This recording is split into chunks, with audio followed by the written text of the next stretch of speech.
Kamēr dežūrēju šajā skaistajā Jēzus sirds baznīcā, pašķirstot žurnālu, man ļoti vērtīgi vārdi piekrita, sirsniņā.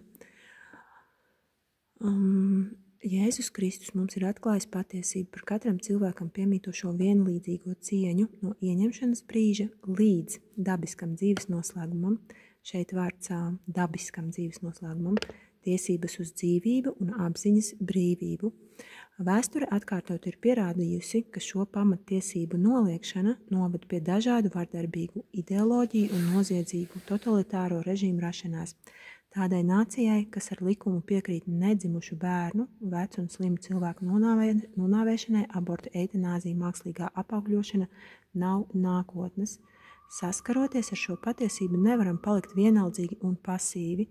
Pirmkārt, nedrīkstam vēlēšanās paust atbalstu politiskām partijām un politiķiem, kas atbalsta nāves kultūru. Esam aicināti neatlaidīgi lūgties par grēcinieku atgriešanos un drosmīgi pasludināt labo vēsti par Jēzu Kristu.